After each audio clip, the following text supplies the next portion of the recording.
اعوذ باللہ من الشیطان الرجیم، بسم اللہ الرحمن الرحیم۔ جب بھی کسی مسلمان پر کوئی بھی مصیبت یا برے وقت آتے ہیں تو اللہ رب العالمین نے قرآن مجید میں اس متعلق کیا بیان فرمایا ہے۔ سورۃ البقرہ میں کچھ اس طرح ارشاد ہوا ہے۔ سورۃ البقرہ میں ارشاد ہوا، ہم ضرور بالضرور تمہاری آزمائش کریں گے، خوف، فاقہ کشی اور جان و مال میں نقصان دے کر، اور اسی طرح تمہاری آمدنیوں میں کمی لا کر بھی تمہاری آزمائش کی جائے گی۔ ان تمام حالات میں جو لوگ صبر کریں گے ان لوگوں کے لیے اللہ رب العالمین نے فرما دیا ہے فبشر الصابرین، تو ان تمام لوگوں کو خوشخبری سنا دیجیے۔ اب اللہ رب العالمین فرماتے ہیں کہ ان تمام لوگوں کو خوشخبری سنا دیجیے۔ ایسے لوگوں پر جب بھی کوئی مشکل گھڑی یا کوئی بھی مصیبت آن پڑے تو کہیں گے کہ بے شک ہم اللہ ہی کے ہیں اور اسی کی طرف ہمیں لوٹ کر جانا ہے۔ تو ان لوگوں کے بارے میں اللہ رب العالمین نے کہا کہ انہیں خوشخبری دے دیجیے کہ ان پر اپنے رب کی طرف سے بہت ہی عنایات ہیں اور رحمت کا سایہ ہے، اور بے شک یہ لوگ ہی ہدایت یافتہ ہیں۔ نبی صلی اللہ علیہ وسلم نے ارشاد فرمایا ہے کہ تم اس وقت تک کامل مومن نہیں ہو سکتے جس وقت تک تم اپنے مال اور اپنی جان سے زیادہ مجھ محمد رسول اللہ صلی اللہ علیہ وسلم کو عزیز تر سمجھو۔ لہٰذا جتنی بھی انسان پر مصائب یا پریشانی آتی ہیں، اللہ رب العالمین ہمارے مال کے ذریعے ہمیں آزماتا ہے، ہماری جانوں کے ذریعے ہمیں آزماتا ہے، یا ہم پر کسی بھی قسم کی کوئی بھی آزمائش ڈالتا ہے تو اللہ رب العالمین دراصل اپنے بندے کو آزمانا چاہتے ہیں کہ وہ اپنے جو ایمان لایا ہے اس میں کتنے کامل ہو چکے۔ بلا شبہ ہمارے پاس جتنی بھی چیزیں ہیں، ہمارے پاس مال ہے، ہمارے پاس جائیداد ہیں، یا ہمارے پاس جو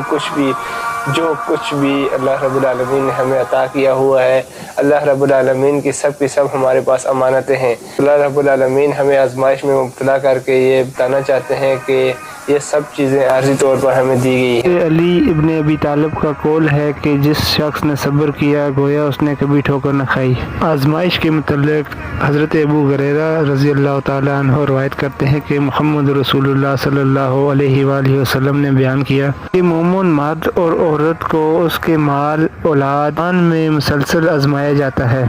یہاں تک کہ وہ اللہ رب العالمین کی بارگاہ میں اس طرح حاضر ہوتا ہے کہ اس کی زندگی کے تمام گناہ بخش دیے جاتے ہیں۔ رسول اللہ علیہ وسلم نے بیان کیا ہے کہ جب بھی کسی بندے پر کوئی دکھ، پریشانی یا کوئی بھی مصیبت آتی ہے، یہاں تک کہ اس کے اندر بھی، اس کے ذہن میں بھی کوئی پریشانی یا جھجک محسوس ہوتی ہے، تو اس کے بدلے میں اللہ رب العالمین اس کے گناہوں کو معاف فرماتا ہے۔ محمد رسول اللہ صلی اللہ علیہ وسلم نے بیان فرمایا کہ جب مومن یا کسی بھی مسلمان پر کوئی بھی مصیبت آتی ہے، یہاں تک کہ اس کے پاؤں میں کوئی کانٹا بھی چبھتا ہے، تو اس کے بدلے میں اللہ رب العالمین اس کے گناہوں کو معاف فرماتا ہے۔ کسی نے گناہ یا کوئی بھی غلطی اس طرح کی نہ کی ہو تو اللہ رب العالمین اس کے درجات کو بلند فرما دیتے ہیں۔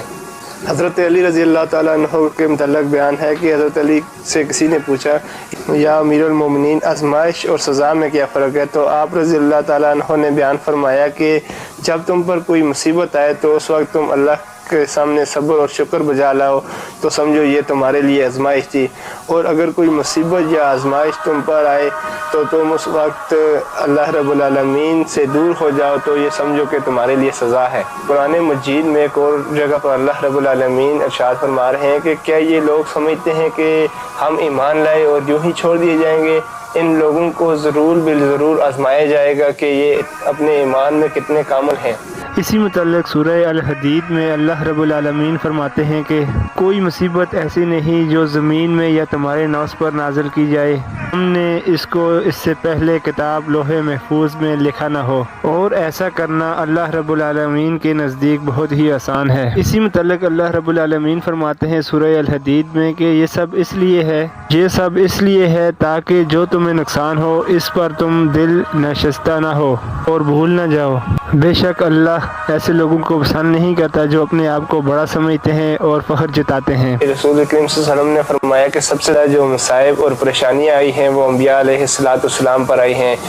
اس کے بعد جو پریشانیاں، مصیبتیں آئی ہیں اللہ رب العالمین کے جو نیک بندے ہیں ان پر آتی ہیں۔ اللہ رب العالمین اپنے نیک بندوں پر آزمائشیں دے کر ان کو آزماتا ہے کہ وہ اپنے ایمان میں کس حد تک کامل ہیں۔ صبر کرنے والے ہی اللہ رب العالمین کے نزدیک بہترین بندے ہیں، لہٰذا ہمیں ہر معاملے میں کوئی بھی آزمائش ہو اللہ رب العالمین کے سامنے صبر اور شکر کے ساتھ گزارا کرنا چاہیے۔ جزاک اللہ۔